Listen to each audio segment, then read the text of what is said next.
Hello po, magandang umaga, magandang tanghali, magandang gabi, magandang madaling araw po sa inyong lahat. Diyan po sa abroad, sa United States of America, Canada, Saudi Arabia, UAE, Singapore, Malaysia at saan man pong sulok ng mundo ay may Pilipino sa ating pong mga OFW at sa ating pong mga seafarers. Kamusta po kayo? Magandang buhay po sa inyong lahat. Dalangin ko po sa may kapal ang malakas na pangangatawan para sa ating lahat. Okay po, tuloy na po tayo.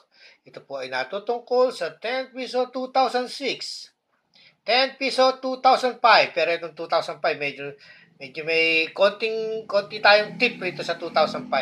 Ayan ha. Sa mga presyo niya, may presyo to dun sa ano eh, sa labas ng bansa eh. Itong 2006, titignan muna natin ha.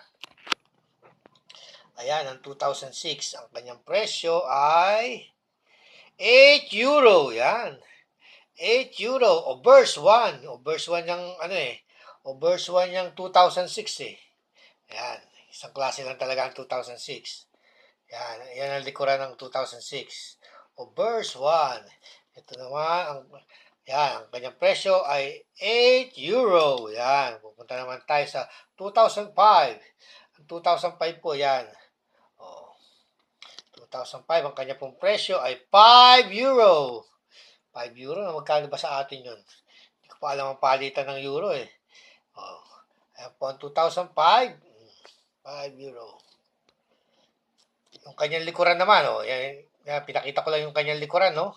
Yan, ng 2005. 5 euro, yan, no? Pero, kapag po ang likuran ng inyong 2005, halimbawa, ito, no? Ang likuran ng inyong 2005, babalik na natin ito 2005, ha? Pag nakita nyo pong medyo ganyan, no? Medyo matatangkad yung ngipin, no? Para sa 2005, matatangkad yung ngipin. Tapos yung 93, nakadikit dun, halos nakadikit na rin sa ring, no? Nung cogwheel, no? Medyo itabi nyo po yan, ha?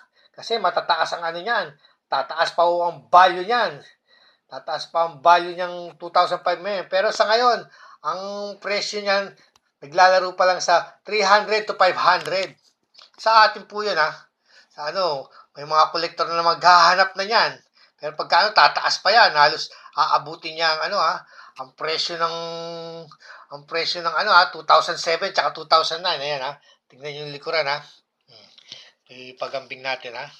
Ayan, 2005 na to. Ito isa, malalaki ang ngipin. Ito, maliliit ang ngipin, no? Kita yung po ba? Patong ko kaya sa cellphone, di kaya gumalaw yung cellphone. Yan. Ayun, medyo ano pala, no? Tingnan niyo po yung kanyang mga ngipin, ha? Ayan, 2005. Ayan, ayan, coin, 10 piso, 2005. Ayan yung likod niya. Ano yan? Reverse, Obverse 1. Ito naman, tawag nila rito, Obverse 3. Pero kahit ang numista, wala pa pong datos niya, ha? Yan, 2005 na yan. Pagka ganyan, itabi nyo lang po, ha? Ayan, 2005. Ipapalitan natin, ha?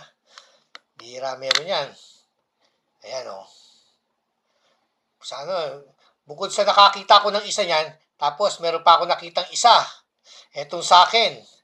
Meron nang nagpalabas niyan eh. Okay po, sana po nakapagbigay ako ng konting impormasyon, konting aliw para sa pangungulekta ng coins. Ang mahalaga, alam natin kung magkano ang presyo, value ng mga coins na ating hawak. Okay po, hanggang sa muli po, lagi po nating tatandaan, ang mga barya ay bahagi ng kasaysayan at tayo po ay bahagi ng kasaysayan ng Pilipinas. Bye for now. Don't forget to subscribe.